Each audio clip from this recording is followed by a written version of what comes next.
السلام علیکم ورحمۃ اللہ وبرکاتہ۔ لاہور گیریزن اسکول کی طرف سے اسلامیات 10th کلاس، اس کی سورۃ الاحزاب کی آیت نمبر 50 سے 52۔ اعوذ باللہ من الشیطان الرجیم، بسم اللہ الرحمن الرحیم۔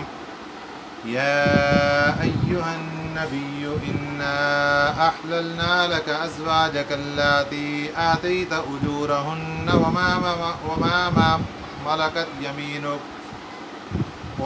ملكت يمينك مما افاء الله عليك وبنات عمك وبنات عماتك وبنات خالك وبنات خالاتك اللاتي هاجرن معك وامرأة مؤمنة إن وهبت نفسها للنبي إن أراد النبي أن يستنكحها خالصة لك من دون المؤمنين قد علمنا ما فرضنا عليهم في أزواجهم وما ملكت أيمانهم لكي لا يكون عليك حرج وكان الله غفورا رحيما ترجي من تشاء منهن وتؤوي إليك من تشاء ومن ابتغيت ممن عزلت فلا جناح عليك ذلك أدنى أن تقر أعينهن ولا يحزن ويرضين بما آتيتهن كلهن والله يعلم ما في قلوبكم وكان الله عليما حليما لا يحل لك النساء من بعد ولا أن تبدل بهن من أزواج ولو أعجبك حسنهن إلا ما ملكت يمينك وكان الله على كل شيء رقيبا صدق الله العظيم۔ سورۃ الاحزاب کی ان آیات میں نبی پاک صلی اللہ علیہ وسلم کے لیے نکاح کے خصوصی ضوابط بیان ہوئے ہیں۔ جیسا کہ آپ یہ کویسچن 3 دیکھیں، یہاں پہ ہم نے لکھا ہے ان آیات میں رسول اللہ صلی اللہ علیہ وسلم کے لیے نکاح کے کیا خصوصی ضوابط بیان ہوئے ہیں۔ یہی پورے کا پورا کویسچن کا آنسر اس آج کے سبق میں موجود ہے۔ آپ صلی اللہ علیہ وسلم کے لیے اللہ پاک نے نکاح کے کچھ ضابطے بیان فرمائے ہیں۔ پہلے ترجمہ کرتے ہیں، پھر اس کے بعد اس کے ضوابط الگ الگ ساتھ ساتھ کرتے جائیں گے۔ یا ایہا النبی، اے نبی صلی اللہ علیہ وسلم، انا احللنا لک، بے شک ہم نے حلال کر دی ہیں آپ کے لیے، ازواجک، آپ کی وہ بیویاں، اللاتی آتیت اجورہن، جن کو آپ نے حق مہر ادا کر دیا ہے، یعنی آپ کی وہ بیویاں جن کو آپ نے حق مہر ادا کر دیا ہے وہ آپ کے لیے حلال ہیں، اگرچہ وہ 4 سے زائد ہیں، کیونکہ نبی پاک صلی اللہ علیہ وسلم کے نکاح 11 ہوئے ہیں، 11 بیویاں تھیں آپ صلی اللہ علیہ وسلم کی، اور بیک وقت 9 بیویاں ایک ہی وقت میں نکاح میں موجود رہی ہیں۔ یہ خصوصیت ہے نبی پاک صلی اللہ علیہ وسلم کی، جبکہ امت میں مسلمانوں کے لیے اجازت 4 نکاح سے زائد کی نہیں ہے۔ دوسرے نمبر پر آ گیا وما ملکت یمینک مما افاء اللہ علیک، اور آپ کی وہ باندیاں جو اللہ نے مال غنیمت کے طور پر آپ کو عطا کی، وہ بھی آپ کے لیے حلال ہیں۔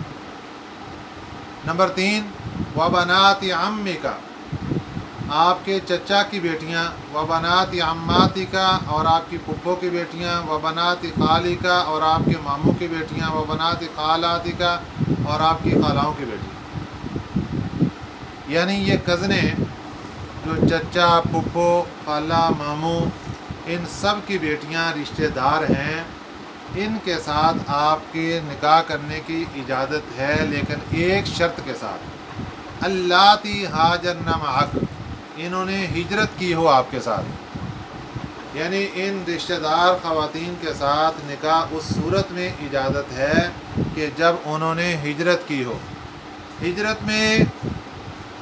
ہجرت کے سفر میں معیت شرط نہیں ہے، اس عمل کے اندر، ہجرت کے عمل کے اندر معیت شرط ہے کہ ان کا ہجرت والا عمل ہوا ہو۔ یہ ضروری نہیں کہ آپ کے ساتھ سفر ہوا ہو، بس ہجرت والا عمل ان کا ہوا ہو۔ اور ہجرت کا زمانہ ہے، نبی پاک صلی اللہ علیہ وسلم نے جب صحابہ اکرام کو حکم دیا مدینہ منورہ ہجرت کرنے کا، وہاں سے لے کر فتح مکہ تک یہ ہجرت کا زمانہ ہے۔ اس زمانے میں اگر رشتہ دار خواتین نے، یہ جو یہاں مذکور ہیں، انہوں نے اگر ہجرت کی ہے، ان کا ہجرت کا زمانہ پایا گیا ہے، تو آپ کے لیے اجازت ہے، آپ ان کے ساتھ نکاح کر سکتے ہیں۔ اگر ان میں سے کوئی ایسی ہے کہ اس کا ہجرت کا زمانہ نہیں پایا گیا، تو پھر آپ کے لیے ان کے ساتھ نکاح کرنے کی اجازت نہیں ہے۔ یہ تیسرا حکم۔ چوتھا حکم، وامرأۃ مؤمنۃ، اور ایسی مومن عورت، ان وہبت نفسہا للنبی، اگر وہ ہبہ کر دے اپنے آپ کو نبی پاک صلی اللہ علیہ وسلم کے لیے، ان اراد النبی، اگر نبی صلی اللہ علیہ وسلم ارادہ کریں، چاہیں، ان یستنکحہا، اس کے ساتھ نکاح کرنے کا، یعنی وہ ہبہ کر رہی ہے کہ میں بغیر حق مہر کے آپ کے ساتھ نکاح کرنے کی خواہش مند ہوں، آپ صلی اللہ علیہ وسلم اگر نکاح کرنا چاہتے ہیں تو آپ کے لیے اجازت ہے۔ خالصۃ لک من دون المؤمنین، یہ خالص آپ کے لیے ہے، باقی مومنین کے لیے یہ مسئلہ نہیں ہے۔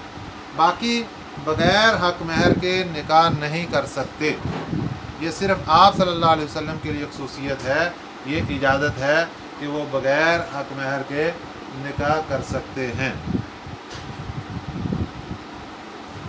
یہ صرف اس عورت کے لیے جو اپنا آپ کو ہبہ کر دے۔ قد علمنا ما فرضنا علیہم فی ازواجہم، تحقیق ہمیں معلوم ہے جو ہم نے مقرر کیے ہیں ان پر، یعنی مومنین پر، فی ازواجہم، ان کے بیویوں کے بارے میں، یعنی ہم نے جو حق مہر مقرر کیا ہے وہ ہمیں معلوم ہے۔ بغیر حق مہر کے نکاح درست نہیں ہے۔ اور حق مہر کے بارے میں یہ مسئلہ یاد رکھیں کہ حق مہر یہ عورت کا حق ہوتا ہے، زبانی کلامی اس کی معافی تلافی یہ اجازت نہیں ہے، اس کو عورت کے حوالے کرنا ضروری ہے۔ بعد میں اگر عورت سمجھتی ہے کہ خاوند کو ضرورت ہے، یا وہ کسی بھی موقع پر اس کو ہدیتاً تحفتاً واپس کر دیتی ہے، تو ٹھیک ہے، پھر خاوند کے لیے اجازت ہے کہ اس کو استعمال کر سکتا ہے، ورنہ یہ خاوند کے گلے میں عورت کی طرف سے قرض ہوتا ہے، اگر دنیا میں ادا نہیں کرے گا تو قیامت کے دن اس کو واپس کرنا پڑے گا، ورنہ اس کا جواب دینا پڑے گا۔ اور پھر کیا ہوگا؟ وہاں پیسے تو ہوں گے نہیں، تو ہماری ساری کی ساری نیکیاں اس کے حوالے کرنی پڑیں گی جو قرضہ اپنے سر لے کر گئے ہیں۔ وما ملکت ایمانہم، اور جو باندیاں ہیں ان کے بارے میں جو احکامات مقرر کیے مومنین کے، اللہ فرماتے ہیں علمنا، ہمیں یہ سارے کے سارے معلوم ہیں۔ لکی لا یکون علیک حرج، یہ مسلمانوں کے، مومنین کے معاملات الگ اور نبی پاک صلی اللہ علیہ وسلم کی خصوصیات الگ۔ لکی لا یکون علیک حرج، تاکہ نہ ہو جائے آپ پر کوئی گناہ، کوئی حرج، کوئی گناہ، کوئی پریشانی آپ کو نہ ہو۔ وکان اللہ غفور الرحیم، اللہ تعالیٰ بخشنے والا، رحم کرنے والا ہے۔ اس کے بعد نکاح کا ضابطہ ختم ہونے کے، نکاح کے ضابطے یہاں سے مکمل ہوئے، اور ایک ضابطہ اور آ گیا کہ اگر کسی بندے کی ایک سے زائد شادیاں ہیں تو وہاں پر ہمارے لیے ضروری ہے کہ ہم وہاں پہ برابری قائم کریں، بیویوں کے درمیان 2 ہیں، 3 ہیں، 4 ہیں، ان کے درمیان برابری قائم کریں۔ جتنا وقت ایک بیوی کے پاس گزرا ہے اتنے ہی وقت دوسری بیوی کے پاس بھی گزارنا ضروری ہے، یہ اس کا حق ہے۔ اگر ایسے نہیں کریں گے تو گناہ گار ہوں گے۔ نبی پاک صلی اللہ علیہ وسلم کی بیک وقت 9 بیویاں موجود تھیں۔ اللہ پاک نے آپ کے لیے خصوصیت یہ تھی کہ آپ کے لیے باری مقرر کرنا ضروری نہیں تھا، لیکن اس کے باوجود بھی نبی پاک صلی اللہ علیہ وسلم اپنی برابری کا اور باری کا مکمل خیال فرماتے تھے۔ اب یہ مسئلہ آ گیا کہ آپ صلی اللہ علیہ وسلم کے لیے باری مقرر کرنا ضروری نہیں، یہ اس کا ذکر ہے۔ तुरजी मन तशाउ मिनहुन्न, तुरजी तो अलहदा रख, मन तशाउ जिसको चाहे, मिनहुन्न इन बीवियों में से, जिसको चाहे अपने से दूर कर दे, अलहदा रख ले। व तुवी इलैका मन तशाउ, और अपने पास रख, मन तशाउ जिसको चाहे, जिसको चाहे करीब रखे, जिसको चाहे दूर रखे।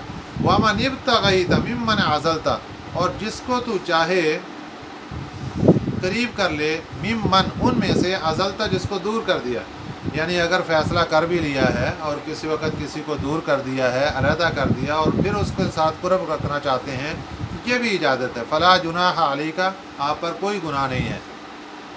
ये अल्लाह रब्बुल इज़्ज़त फरमाते हैं कि इसकी मसलहत ये है कि जब बीवियों को पता होगा कि हमारे लिए कोई इसका हक़ नहीं है बारी के बारे में, और फिर अगर आप उनको बारी मुकर्रर करके देंगे तो ज़ालिका अदना अन तक़र्र अयुनुहुन्ना, ये ज़्यादा करीब है कि ठंडी हो जाएँ अयुनुहुन्ना, उनकी आँखें। यानी फिर जब उनको पता चलेगा कि हमारा हक़ तो नहीं था लेकिन इसके बावजूद भी हमें हक़ मिल रहा है, तो वो ज़्यादा उनकी आँखें ठंडी होंगी। वला यहज़न्ना, और गमगीन नहीं होगी, व यरज़ैना, और राज़ी रहेंगी, बिमा आतैतहुन्ना कुल्लुहुन्ना, उस तमाम उस चीज़ से जो आप उनको अदा करेंगे। वल्लाहु यअलमु मा फ़ी क़ुलूबिकुम, अल्लाह जानता है जो कुछ तुम्हारे दिलों में है। व कान अल्लाहु अलीमन हलीमा, है अल्लाह ताला जानने वाला और बुर्दबार है। इसके बाद एक ज़ाब्ता निकाह का जो बाकी है उसको ज़िक्र फरमा रहे हैं। ला यहिल्लु लकन निसाउ मिन बादु, नहीं है हलाल आपके लिए औरत कोई मिन बादु, इसके बाद। यानी ये जो ऊपर निकाह के ज़वाबित बयान हुए हैं, एक ज़ाब्ता क्या बयान हुआ कि रिश्तेदार है तो हिजरत शर्त है, और अगर कोई औरत अपने आप को हिबा करती है तो उसके लिए मोमिन होना शर्त है। इन दोनों को सामने रखें, ज़ाब्ता नंबर 2 और 3 को, तो फरमाया कि इनके अलावा आपके लिए हलाल नहीं है, इस ज़ाब्ते के अंदर रहकर आपके लिए हलाल है निकाह करना। इसके बाद वला अन तबद्दल बिहिन्न मिन अज़वाजिन, और आपके लिए ये भी इजाज़त नहीं कि आप तब्दील करें इनमें से, मिन अज़वाजिन किसी बीवी को, यानी इनमें से किसी को तलाक दे दें इन 9 में से, और फिर उसके बाद आप निकाह कर लें किसी और ख़ातून से, ये आपके लिए इजाज़त नहीं है। हाँ, इस तरीके से इजाज़त है कि इनको तब्दील ना किया जाए, इनको भी बाकी रखा जाए, और आप निकाह भी दूसरा अगर करना चाहते हैं किसी और से तो उसकी इजाज़त है। वलौ अअजबका हुस्नुहुन्ना, अगरचे आपको अच्छा लगे उनका हुस्न, ये फिर आ गया पहला, दूसरा और तीसरा ज़ाब्ता। इल्ला मा मलकत यमीनुका, मगर जिनके मालिक हैं आपका दायां हाथ, यानी जो बांदियाँ हैं उनकी तरफ से आपको इजाज़त है। वकान अल्लाहु अला कुल्लि शैइन रक़ीबा, और है अल्लाह पाक हर चीज़ पर निगरान। ये नबी पाक सल्लल्लाहु अलैहि वसल्लम के लिए निकाह के ख़ुसूसी ज़वाबित बयान हुए हैं, तफसील मैंने बता दी। अब लिखने के लिए आप इसको लिख लें जो आपने आंसर लिखना है। सबसे पहला ज़ाब्ता है कि आप सल्लल्लाहु अलैहि वसल्लम की जो बीवियां मौजूद हैं वो आपके लिए हलाल हैं, चाहे उनकी तादाद ज़्यादा ही क्यों नहीं है। नंबर 2, आपकी बांदियां आपके लिए हलाल हैं। नंबर 3, आपकी वो रिश्तेदार ख़वातीन जिन्होंने आपके साथ हिजरत की हो, वो आपके लिए अगर आप उनसे निकाह करना चाहें तो हलाल है। नंबर 4, मोमिन औरत अगर अपने आप को हिबा कर दे तो बग़ैर हक महर के आपका निकाह उनके साथ जायज़ है। नंबर 5, आपके लिए बारी ज़रूरी नहीं है। आप अगर किसी बीवी को अपने पास रखना चाहते हैं और किसी को दूर रखना चाहते हैं, ये आपके लिए इजाज़त है। ये निकाह के ज़ाब्ते थे, ये आपने इस क्वेश्चन के आंसर में लिख लेने हैं और इनको याद करना है। अब एक मसला जो तवज्जो तलब है वो ये है कि बहुत मरतबा ये इश्काल पैदा होता है, काफ़िरों की तरफ से भी इश्काल किया जाता है, नबी पाक सल्लल्लाहु अलैहि वसल्लम की इतनी शादियाँ क्यों हुई हैं। आप सल्लल्लाहु अलैहि वसल्लम की जो इतनी शादियाँ हुई हैं उसकी वजह ये थी कि नबी पाक सल्लल्लाहु अलैहि वसल्लम चूँकि नबी थे तो जिस तरह मर्दों के लिए दीन पहुँचाना आगे ज़रूरी था, इसी तरह ख़वातीन के अंदर भी दीन के मसाइल आगे पहुँचाना ज़रूरी था। तो कोई ऐसे इदारे और ऐसे मकतब होना ज़रूरी थे जहाँ से आकर ख़वातीन दीनी तालीम हासिल करें।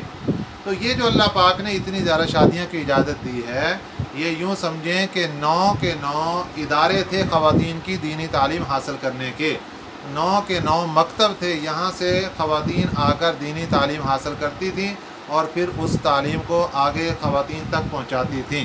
तो ये मसलहत है जिसकी वजह से नबी पाक सल्लल्लाहु अलैहि वसल्लम को अल्लाह पाक ने ये ज़्यादा शादी करने की इजाज़त दी थी। वरना अगर बंदे ने ज़्यादा शादियाँ करनी हो तो जवानी की हालत में करता है। लेकिन अगर आप तारीफ़ पर कर देखते हैं हम, तो आप सल्लल्लाहु अलैहि वसल्लम की ये जितनी भी शादियाँ हुई हैं, इसके अंदर राज ये है कि ये बुढ़ापे की हालत में जाकर, जब दीनी तालीम की ज़रूरत ज़्यादा से ज़्यादा हुई मदीना मुनव्वरा में, उस वक़्त अल्लाह पाक ने ये दीनी तालीमी इदारे जो ख़वातीन के लिए खोलने की ज़रूरत महसूस की, तो ये आप सल्लल्लाहु अलैहि वसल्लम के लिए शादियों का ज़रिया बना और तमाम के तमाम दीनी तालीमी इदारे बन गए। और इनमें सबसे ज़्यादा फैज़ जो उम्मत को पहुँचा है वो हज़रत आयशा सिद्दीक़ा रज़ी अल्लाह ताला अन्हा के घर से पहुँचा है। उलमाए किराम फरमाते हैं कि अगर पूरे दीन के 3 लाख मसाइल हों तो अम्मा आयशा सिद्दीक़ा रज़ी अल्लाह ताला अन्हा से 2 लाख मसाइल इस उम्मत को पहुँचे हैं और 1 लाख मसाइल बाकी तमाम सहाबाए किराम और सहाबियात के ज़रिए इस उम्मत तक पहुँचे हैं। तो ये वजह थी जिसकी वजह से आप सल्लल्लाहु अलैहि वसल्लम को अल्लाह पाक ने ज़्यादा शादियों की इजाज़त दी थी। और याद रखना, अगर किसी वक्त किसी को कोई इश्काल हो तो ये अल्लाह ताला की बात पर इश्काल होगा, अल्लाह ताला के इरादे और चाहत पर इश्काल होगा, क्योंकि नबी पाक सल्लल्लाहु अलैहि वसल्लम ये अल्लाह के नबी हैं और अल्लाह की हर बात के पाबंद हैं। जैसे अल्लाह पाक का हुक्म होता है वैसे ही आप सल्लल्लाहु अलैहि वसल्लम फ़ैसला फरमाते हैं। आपने पीछे सबक में पढ़ा कि हज़रत ज़ैद रज़ी अल्लाह तआला अन्हु के साथ शादी की थी नबी पाक सल्लल्लाहु अलैहि वसल्लम ने हज़रत ज़ैनब की। बाद में अल्लाह पाक की तरफ से ये हुक्म आ गया कि इसके साथ हम आपकी शादी करेंगे, लेकिन आप सल्लल्लाहु अलैहि वसल्लम उसको नापसंद फरमा रहे थे। किस वजह से? कि हमारे माशरे के अंदर ये बात दुरुस्त नहीं है तो लोग क्या कहेंगे। आप सल्लल्लाहु अलैहि वसल्लम की चाहत नहीं थी, लेकिन अल्लाह मियाँ का हुक्म हुआ तो आप सल्लल्लाहु अलैहि वसल्लम ने वो पूरा फरमाया। तो इसलिए नबी पाक सल्लल्लाहु अलैहि वसल्लम अल्लाह के हुक्म के पाबंद हैं। जो हुक्म अल्लाह पाक की तरफ से आता है आप सल्लल्लाहु अलैहि वसल्लम उस पर अमल पैरा होते हैं। तो आपने इन तमाम बातों को अच्छे तरीके से याद कर लेना है और ये जो 5 या 6 ज़ाब्ते आपको बताए हैं आपने इनको भी याद कर लेना है। ये इस क्वेश्चन का आंसर है और ये अहम तरीन क्वेश्चन है, इसको लिखना भी है और फिर इसको याद करना है। अस्सलामु अलैकुम व रहमतुल्लाहि व बरकातुहू।